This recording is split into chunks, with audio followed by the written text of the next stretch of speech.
네, 안녕하십니까. 실전투자대의 수상자 김 대표입니다. 자, 오늘 분석해드릴 종목 셀트리온입니다. 자, 셀트리온 오늘은 제가 합병이나 이런 내용 보다가는요, 바로 공매도에 대한 부분들 이야기를 또 드리려고 합니다. 자, 공매도와 차트상에서의 이제 변화가 나타났다라고 보실 수가 있겠는데, 결국은 공매도 세력들의 지금 지지, 그러니까 포기가 나올 수가 있을 것이냐, 아니면은 이 공매도 물량들이 더욱더 압박이 될 것이냐. 자, 이 부분 우리가 함께 체크해 봐야 될 것 같습니다.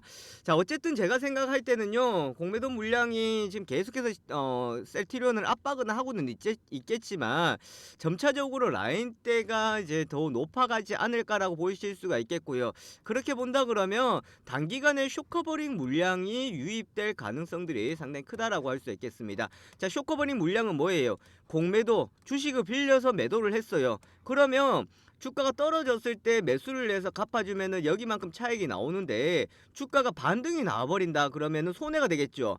이 손해를 줄이기 위해서 빠르게 매수가 들어와 버립니다. 그러면 주가가 반등이 나와버리거든요. 그렇기 때문에 셀트리온은 이런 쇼커버링 물량들이 유입되면서 17만원대에 안착할 가능성들이 크지 않을까, 그렇게 생각을 하는데요. 제 이야기 한번 들어보시고 우리 또 보여 계신 분들, 시청자분들의 또 여러 생각들 또 한번 같이 보시면 되겠습니다. 자, 영상 보시면서요, 좋아요, 구독하기 꼭 부탁드리도록 하겠습니다. 자, 우선 셀트리온 그룹 같은 경우에는 지금 이번 새해 같은 경우에는 신약 개발도 필요하고요. 북미 직판에 대한 체계도 있어야 되는 상황들이 되겠고, 그리고 휴미라에 대한 기대감들도 많이 있는 상황들입니다. 그래서 휴미라 27조 원의 시장인데요. 셀트리온은 유플라이마를 통해서 2023년 7월 달에 이제 시기가 출시 시기가 예정이 되어 있습니다. 특히나 다른 것들에 비해서 이제 고농도로 되어 있다라는 것이 강점이다라고 할 수가 있겠고요. 어쨌든 셀트리온 같은 경우는 바이오시밀러이기 때문에 바이오시밀러를 통해서 이제 캐시카우 역할을 해준다라고 보시면 되겠고, 자, 이런 자금을 바탕으로 해서 이제 신약 개발로 간다라는 겁니다. 신약 파이프라인 확보로 간다라고 보시면 되겠고요. 그리고 이제 이러한 부분이 이루어지고 주가에 상승이 나와야 어떻게 할 수 있다라는 거예요. 주에 합병이라는 것이 나올 수 있기 때문에 지금은 주가가 올라가야, 상승을 해야 합병이라는 것까지 이뤄낼 수가 있는 상황들이다라는 거 제가 지난 시간에 말씀을 드렸었죠. 자, 그렇다 그러면 지금 여기에서 주가가 올라갈 수 있는 이유 몇 가지 기술적인 부분을 통해서 한번 보도록 하겠습니다. 자, 우선 오늘 시장 같은 경우 보시면은 외국인들 매수세가 들어왔고요. 어제 시장에서 또 장막판에 외국인들이 매수세가 들어왔습니다. 어제 언제 들어왔어요? 장막판에 들어왔다 그랬죠. 그런데 셀트리온 보시면 어제 외국인들 매수세예요. 오늘 또 프로그램 통해서 이제 매수가 들어오고 있거든요. 이건 누구 물량이냐면 외국인 물량입니다. 자, 그러니까 지금 시장에서 외국인들이 어느 정도 받쳐주고 있고 기관이 좀 쉬어가는 분위기였습니다. 쉬어가는 분위기라는 것은 뭐예요? 여기에서 보시면 기관들이 1월 17일 날 매도 물량들이 많았죠. 1월 17일 날 매도 물량이 나오면서 하락을 했었거든요. 2.68%, 장중 4%까지 하락했습니다. 이때 외국인하고 기관들의 같이 매도가 나오면서 양매도가 나오면서 이제 하락을 했었는데, 그런데 이제 여기에서 어제 도치가 뜨고 오늘 멈춰졌습니다.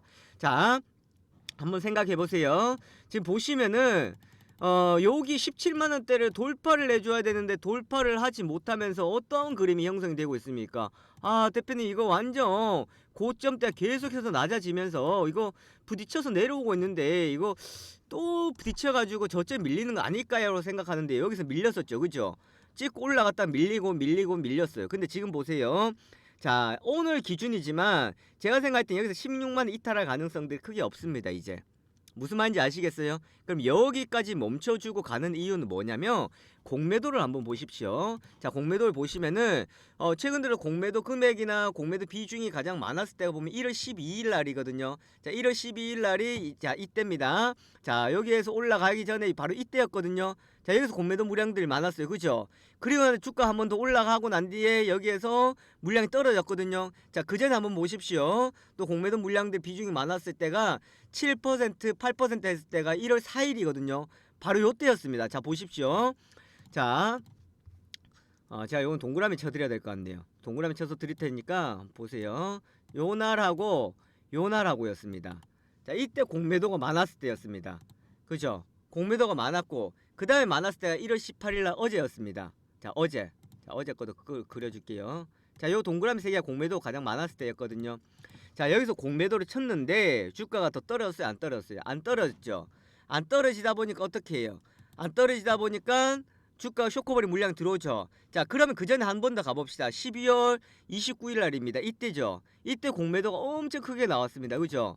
엄청 크게 공매도가 나왔거든요. 공매도 나오고 여기서 공매도 한 번 더 쳤는데 이제 먹히지 않았다는 거야. 공매도 많이 쳤는데 주가가 반등이 나와버리니까. 이때 반등이 누구를 통해서 반등이 나왔습니까? 바로 외국인 수급을 통해서 반등이 나왔죠. 그죠? 외국인 수급을 통해서 반등이 나왔는데 공매도가 많았을 때 한번 보십시오. 12월 29일 같은 경우 보면 기관들 매도 물량들이 많았죠. 그 다음에 1월 4일 같은 경우에 보시면은 수급에 크게 이탈이 없었던 상황들이었습니다. 그죠?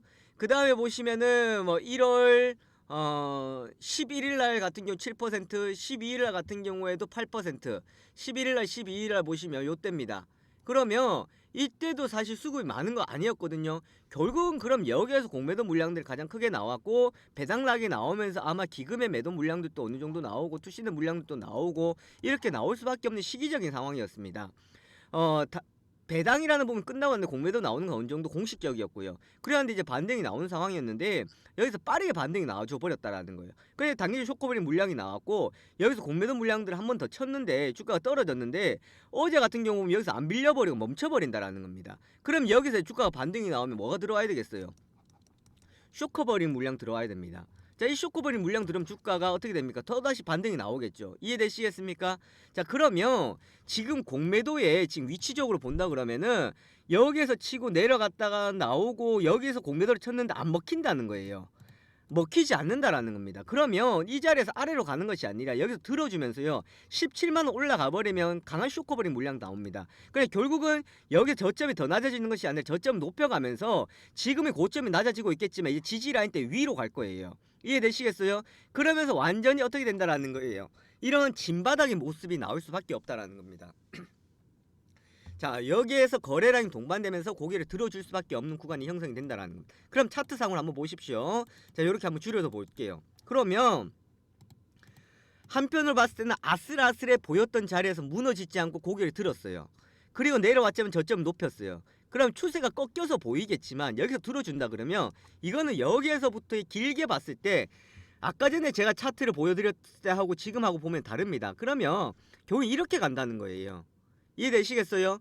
저점 대비해가지고 여기서 찍고 높여가고 찍고 여기에서 공매도로 내려왔지만 빠르게 반등 나오고 여기 지켜줬잖아요. 그럼 추세가 어떻게 된다는 거예요? 추세가 가고 여기서 뭐가 나오는 거예요? 보이시죠? 고점대하고 저점대하고 했던 여기가 무슨 자리입니까? 엄청난 변곡점이 왔습니다. 이해되시겠죠?